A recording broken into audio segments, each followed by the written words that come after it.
I don't normally make these type of videos. I don't even know where this video is going, but I pre-ordered the Tilta Float a couple months back and it finally got here today. When you pre-order the Tilta Float, you get automatically added to the DJI Tilta ecosystem for the RS2 Facebook page or whatever you want to call it. A lot of people seem to be having problems with their orders, and there isn't a lot of videos on YouTube right now explaining what you get and how it works and how to put the thing together. So today I'm going to take you through my experience opening this thing for the first time, jumping on YouTube, watching some videos on how to get this thing together and just seeing what we can get figured out. This is not necessarily a tutorial or a review or a tech or science, anything. This is literally just what you get when it shows up at your door and a first-time user just taking this thing out of the box and seeing what we can accomplish. All right, so first things first, it comes in a big old box like this. Let's get it open. Honestly, so far, sick case. Okay, so I've actually seen a couple posts, or at least one post in that Facebook group where they were saying when you get your package, theirs came pretty empty and was missing a lot of stuff, and it's not exactly what you see in Best Boy Adam's video or whatever. But mine has come fully stocked. Seems like it has everything that we're gonna need. I have no clue. It's about to get crazy. It's about to get super confusing. I'm actually gonna put this off to the side so we have some room to work. All right, here we go. I can literally already feel the pig sweating starting watching this dude's video. He just bangs it out so casually. All right, I literally think the first thing I'm gonna do is just get the balance post set up. So that comes in this little guy here. Boom. Probably do this on a C-stand so it's not such a weak. And all we're doing is that. Boom. Now we'll have something to work off of.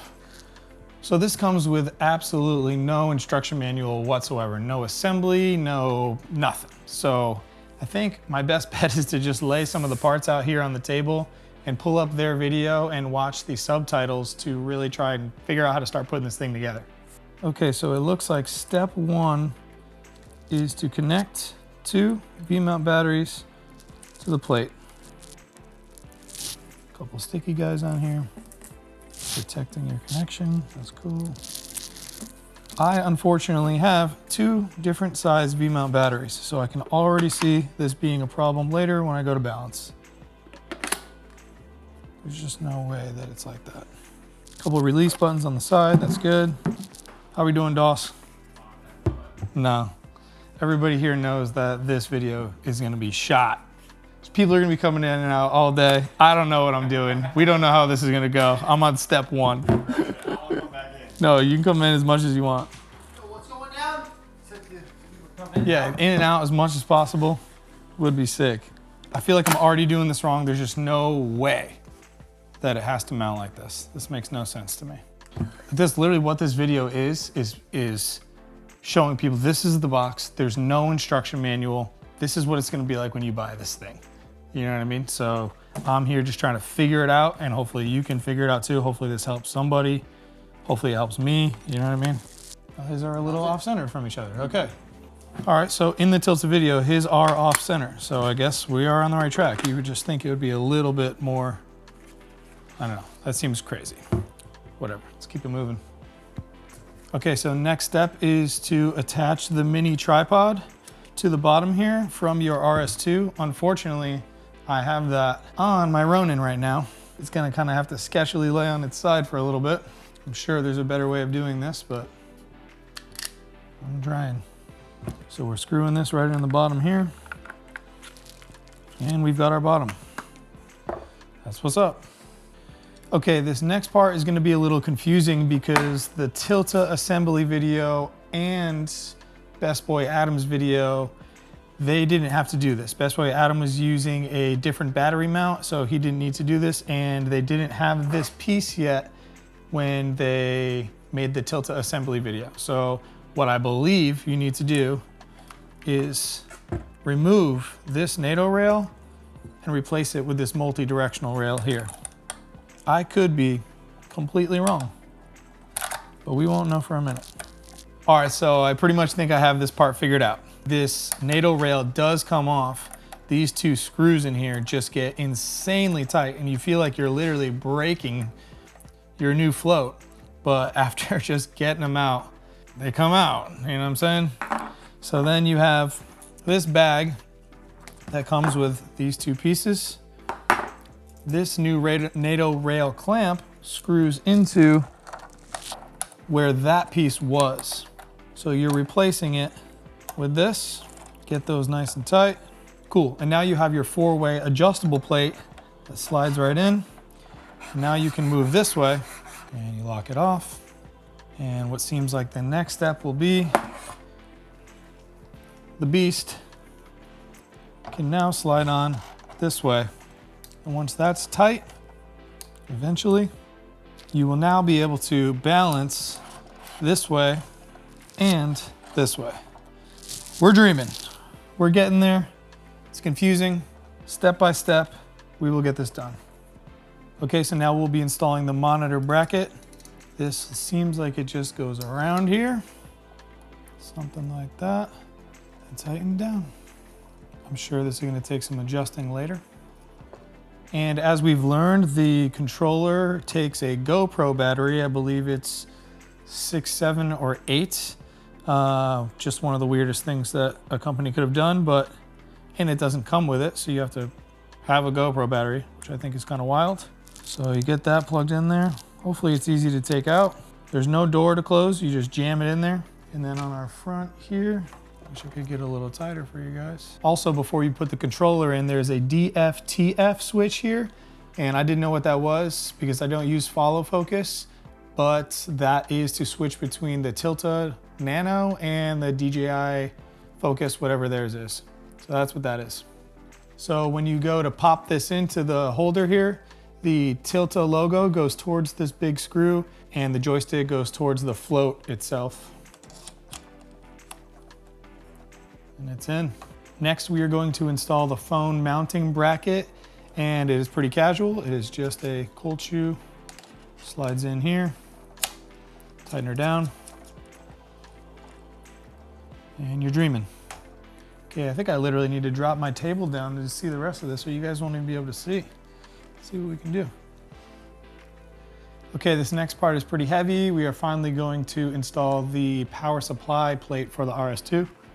And it looks like that will be coming in this white box here. So in the box, it came with another Allen wrench, and this is the one that we've been using. That also came with the set earlier. It came with a bracket, came with the base plate itself, and power supply cable. So I don't know which way works better. There are 3 threads on the bottom of the base plate here. Best boy Adam did his 2 screws in the center, and in the Tilta tutorial they used the 2 that are furthest away from each other. They went here and here. I don't know which one's better. I'm gonna go with Best Boy Adam's, believe it or not, over the Tilta tutorial itself. But maybe that's something I'll have to address later.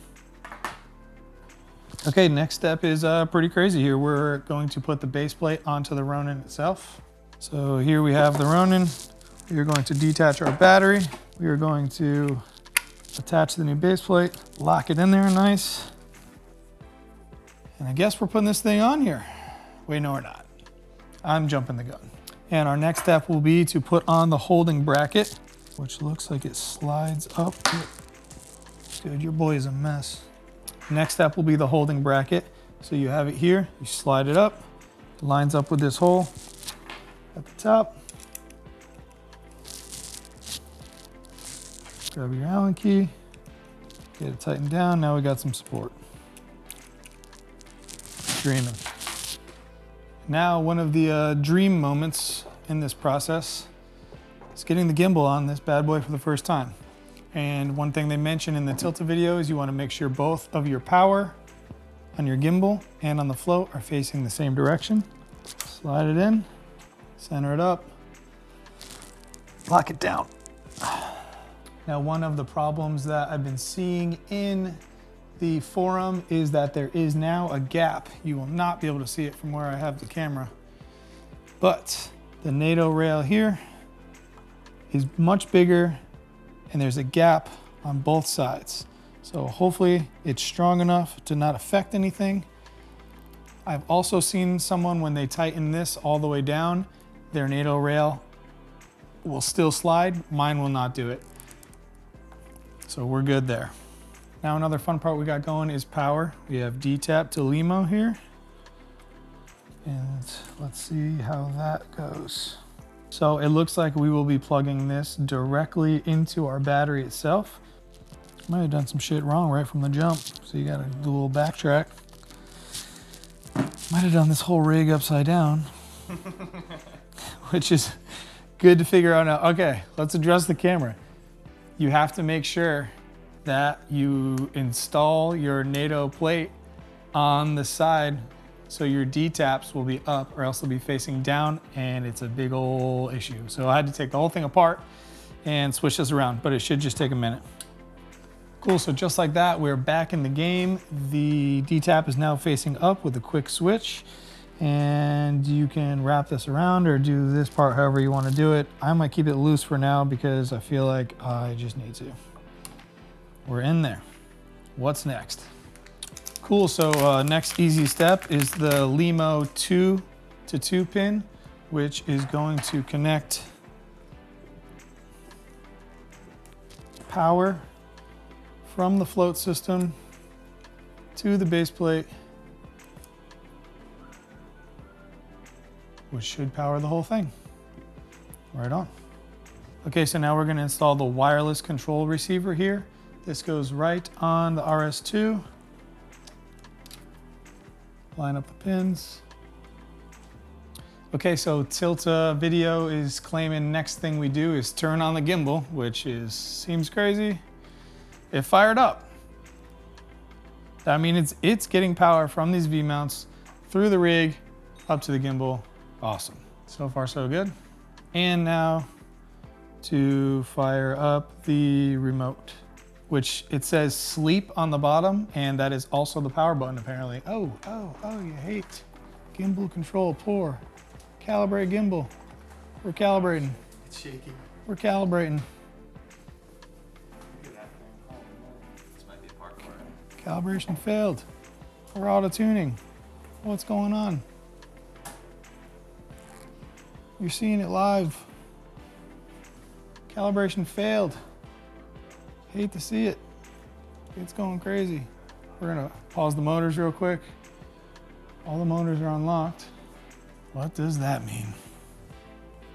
Okay, so triple tap, power button 3 times. It enters the wireless menu, press M. It enters easy mode, press M again, and now it will be searching. So once it starts searching here, double press the power button on the wireless controller, and boom, it comes up on here. And on your search, when it turns to a 1, you can press M to confirm the pairing. It's connected. And it returns to easy mode. Now press the power button 1 time, and we're back to the main menu. Dreaming. And if you notice, the red light here is now green, and that means pairing is complete between the wireless and the controller. And to really confirm, you can use the joystick now to control the gimbal. So crazy. At this point, the float is basically assembled. Your phone will just be here. Okay, this next step I think is by far the hardest.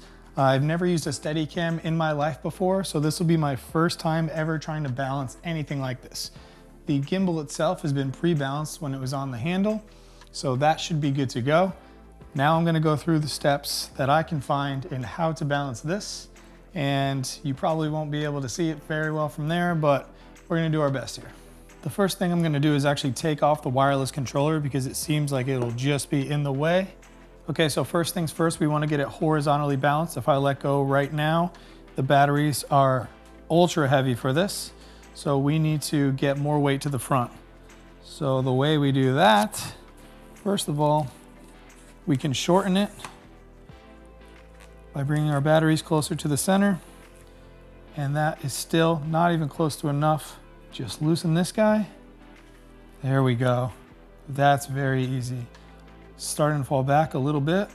Scoot it forward a tiniest bit, maybe a little too far. So I think we're probably pretty good right about there. Okay, so we're gonna do, I believe this is called the roll balance now. So I have my gimbal, my tilter straight up and down. When I let go, it's rolling to the right. We want it to stay exactly where it is, which means I need to loosen my batteries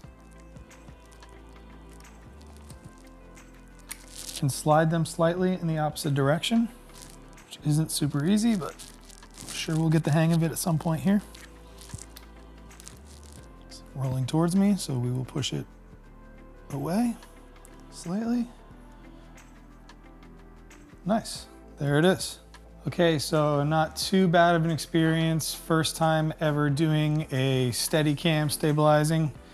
So first off, we went horizontal, and if it was tilting one way or the other way, we would just adjust our center of gravity, which is this pin right here, loosen it, slide it back and forth from right here.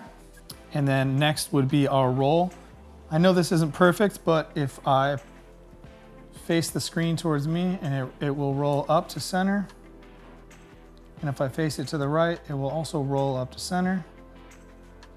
There is one more balancing step that I'm not super aware of how to explain, but it would be if your screen is rolling either of the wrong direction, your center of gravity on your base plate would be off and you need to adjust that. But for now, it seems okay.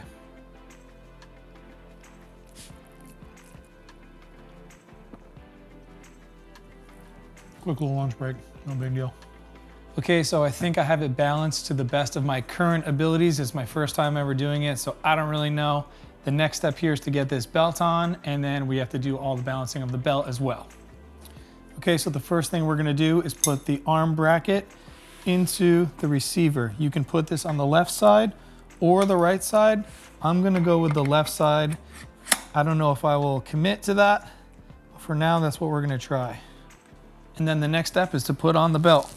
They recommend really getting it on there tight. That honestly feels pretty good to me already. I'm a size 32 jean. Seems to be fitting pretty well so far. I have heard a couple of the guys that have a 36 or a 38 waist in the forum have been having some issues with this belt. I know that you can add another belt in here, a regular belt on top of it. Seen Best Boy Adam do that.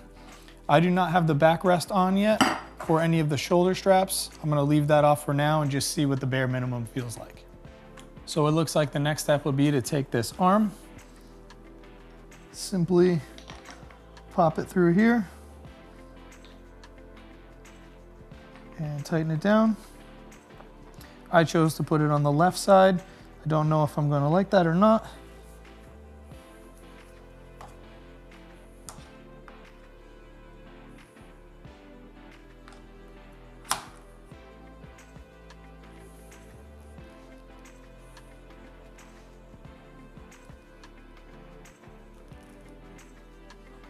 What is happening?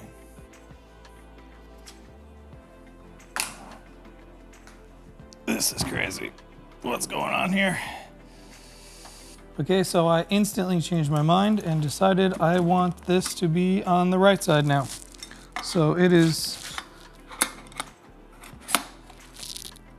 just as simple as that, and we're already on the right side. So we take our arm, line it up, and just like that, we have successfully switched sides.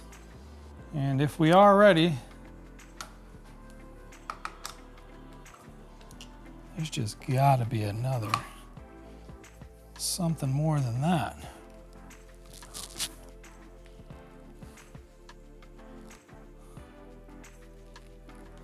Okay. I mean, you feel like it could just fall off at any moment somehow.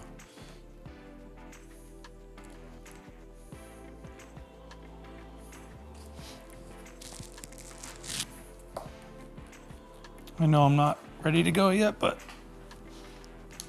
vest could be better. Okay. Feels very tight out of the gate. It feels like it's pulling all over the place. I know something we'll need to do is adjust this whole system here. What is going on? Whatever's currently happening is brutal. Seems like a horrible place to just have your hands. This is just always supposed to be looking at you, right? What is going on here? All right, let's adjust this arm. So when we rest it, this arm should stay horizontal. Dude, what do you mean when you rest it? If I let go of this right now, it's going to launch. Let's try to keep launching. Fucking horrible. Absolutely horrible, and it was the whole point of this. It's launching out.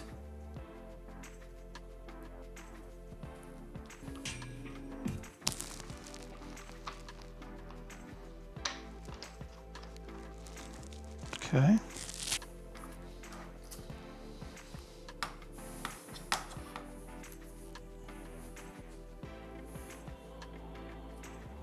Okay.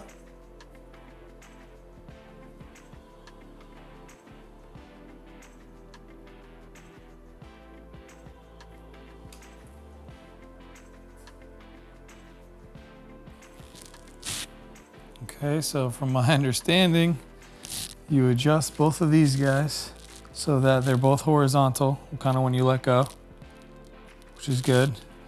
And then if it wants to go to the right, which it seems like it's going to the right, and going towards me.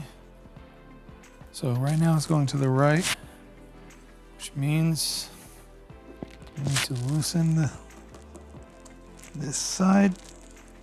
Oh man, this is not easy stuff. It means I will need to loosen this guy here,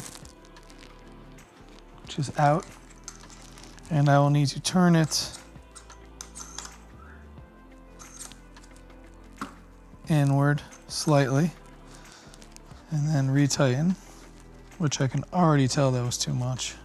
Now I'm lost, so let's start over. Yeah, that was obviously too much. It is going to launch to the left. Okay, way too far. Feels insane. Get it off, feel it out. Launching, absolutely launching to the left.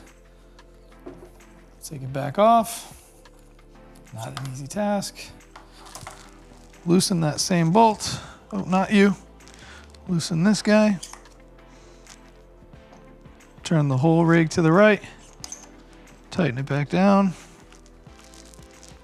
Pick it up. Let go. Going to the right now. We are going to the right again. So we just need to slightly go to the left. Take this back off. Not super easy. Go out. Barely turn it. Littlest bit. Come back towards us. Tighten it. Retry.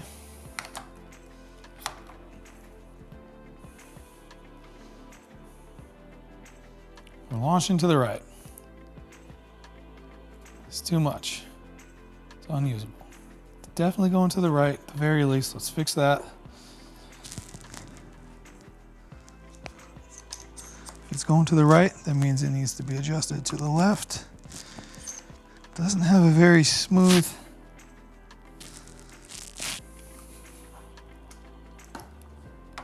yeah, what was that? You have to hear that. You have to feel that.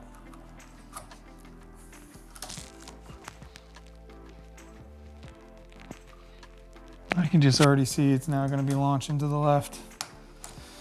That's a guarantee. Dude.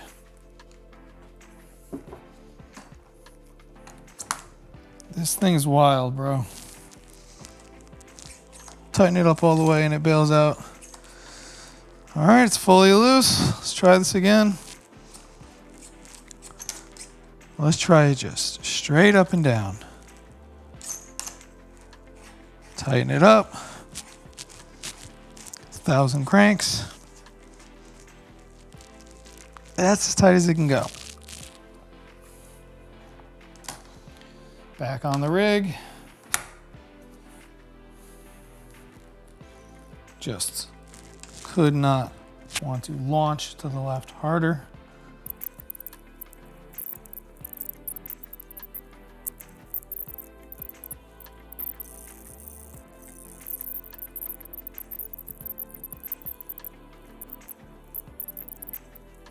Dude, I can't imagine using this on a set, using this at a wedding or something, having this giant rig going. Oh, what do you know? It's launching at me again. I just had it. And then I just walked around with it for a second, have it change nothing, and here it goes. One is just. What if you're filming? What do you mean? Well, like if you're filming with it right now, it's all good. No, I haven't even turned it on yet, the camera on, because I haven't even gotten to that point. All right, well, I got it balanced the best I could. The vest was absolutely the hardest part. No matter how small of adjustments I made, I couldn't get it to float in front of me like I've seen in some of the tutorials. It is just launching to the left, to the right, out or back. And I know that's the opposite of what you want here. You're really supposed to not have your hands on it except for a faint light touch. So when I feel it, myself putting pressure in a certain direction, I know that's gonna distort the footage a lot and not give you the whole product that you want from this. Eventually I got it to where I thought maybe it was usable, and I took it outside to do a couple test shots. Maybe it's something you would get the hang of. The whole reason that I got this was to take a lot of the stress off my back and my hips. And I know I didn't use the shoulder strap, but that belt hurts so bad, I can't even fathom using that. I don't know how people are using this thing for 6 or 10 hours a day because I've never sweat so much in my life in such a short period of time. And I didn't like it at all. I'm gonna leave it together and rebalance it and try to give it another go or two over the next week or so, and we'll see. Hopefully I can get better at it, but I seem to have a lot of trouble getting any sort of clearance from my hips here down by the side and from the phone holder here. And walking out in front of yourself is obviously not great. You sort of need to have it off to the side, but I'm not really understanding the clearance. Again, I have absolutely no experience with Steadicam, so I'm sure Steadicam guys could crush this thing all day long, and it might just be a learning curve. Hopefully that's what it is, because I want to love this product and I want it to work. I'm gonna throw up some test clips right now. Let's see what we think of them and take it from there, I guess.